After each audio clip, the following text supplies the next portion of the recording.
Hello, welcome back to the series. This is part 2 of the 3-part series, Rent to Rent for Beginners and why you shouldn't do rent to rent.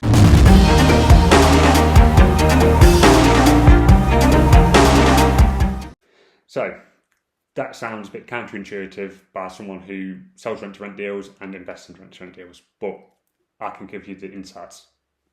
So quickly looking back over the last video, what is rent to rent? So we are securing the property off the landlord, renting that out or upgrading it, renting it out essentially to more people. So we'll secure a single let property or a rundown HMO, rent it, tidy it up, rent it out for a higher price, and we keep the bit in the middle, which is our profit. All sounds hunky-dory, loads of money to be made, and there is multi-millionaires doing rent to rent. But you are taking on all the downsides from that landlord. So you are basically giving them a fully repairing and insuring lease. Although you might not know that. So you're guaranteeing the property's rent, you're guaranteeing to give the property back in the same condition, if not better, and basically just giving the landlord a fully hands-off experience. They don't need to do anything with that property as far as they're concerned. But what if you get the problems from the other end? You've still got to pay that landlord. So you've got 3 main considerations. So we look at time, money and cash flow, and risk. They're the 3 things I look at with any investment, to be fair. So time. You've got to firstly get that property occupied. Well, even before that, actually, you've got to get that property up to the new standard, up to a high standard, so you can rent it out for a big price. So to keep the cost down, you're probably going to do a lot of that decoration and refurbishment yourself. So money and time, but we're looking at time here, so that's time. You're going to have a week, maybe 2 weeks there. Then you've got tenant viewings, you've got to get the property occupied. So again, you're not going to be getting a letting agent involved, because that's 10-15% that you're going to be losing, and you've still got to pay. So you're going to be doing that yourself. So you've got to travel to the property, do the tenant viewings. The tenants then don't show up to the viewing. So you've got to travel back home for no purpose whatsoever. You've done nothing. Then you've got to set up another tenant viewing, go back to the property, come back again, get the property let. Brilliant, you've got it let. But then you've got stuff like travelling back to the property when tenants have got a problem and they're arguing over whose milk is whose, or the light bulb needs changing and they don't do that because they pay your rent. So you've got to go and change the light bulb. You're not going to pay a handyman £50 to go and change a light bulb. You're going to do it yourself. Again, time. It's all time and headache on you, not the landlord. After time, we've got cash flow. So all of these little problems all affect your cash flow. So tenants had issues, I don't know, they've had issues with their job this month and they've not got as many hours as normal, so they can only pay half your rent, or if anything at all. That's your problem to sort out. You're not going to get anything off them this month. It's going to take weeks to argue about it, so that's again time, and you've still got to pay the landlord his guaranteed rent. So if you've got a 5-bedroom property and one of those tenants doesn't pay you rent, you're probably going to be very close to your bottom line. Oh, hell no!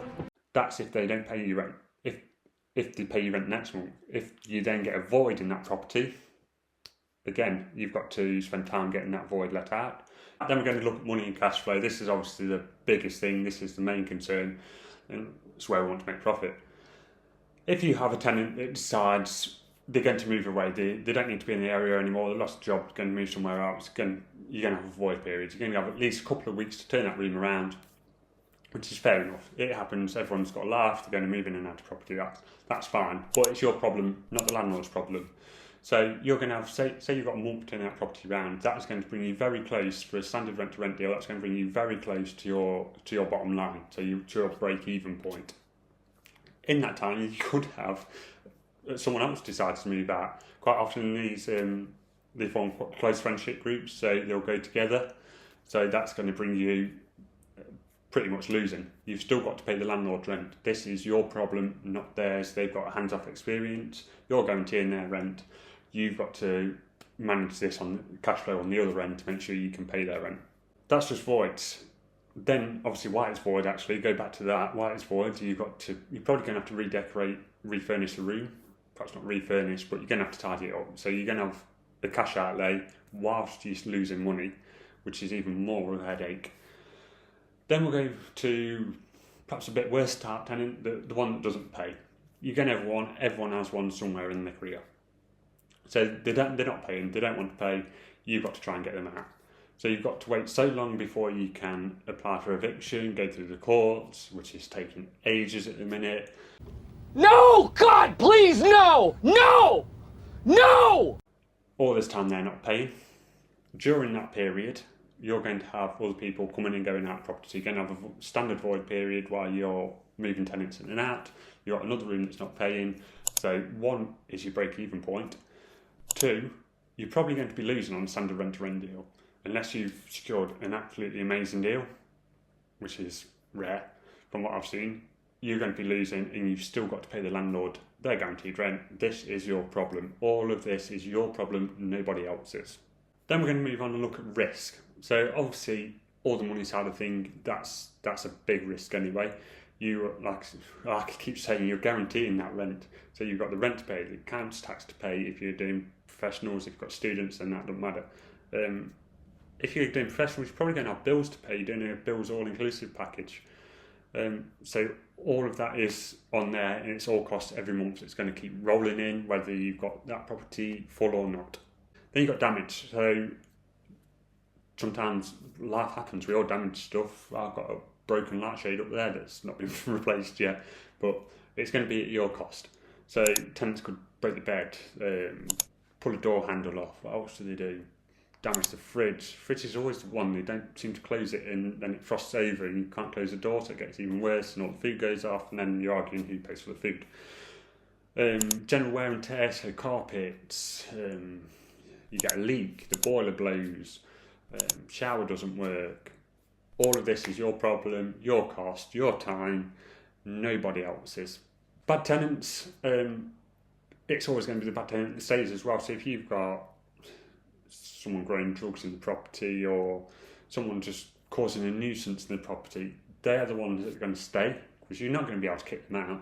They're going to stay, the good ones are going to go. You're going to get, at a 5-bedroom property, you'll get 3 or 4 bedrooms empty and that one tenant staying there, so you're going to be causing a major loss. But I do like rent to rent, and you can make a lot of money from rent to rent. So how do we do that? What we do is rent to social housing. So the tenant side of things, the people, wherever you deal with people, that is where the problem's going to be. So I could do a flip. If there's no builders involved, it's going to go great.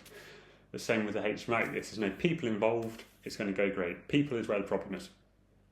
So we can take the rent-to-rent property, we can guarantee the landlord their rent, guarantee to pay all the bills, maintenance, everything. And we'll sit in the middle. We'll then hand that property over to a social housing provider, obviously make sure it's a reputable social housing provider, preferably government-backed social housing provider, and they will then do the same for us. So they will provide the tenants, they will guarantee our rent, they will guarantee that the property is going to be looked after and maintained in a condition where we can hand it straight back to the landlord if needs be. They then deal with the people, so it's their job to look after the tenants. They have to provide social worker. If there's any tenant issues, they've got to be there to look after the tenants and support those tenants. So the people is not our problem. We're property investors. We can step back and take the money in the middle. Hope that helps. If you stay tuned for the next part of the series, I will show you exactly how you can hand a property over to a social housing provider and make money like we do.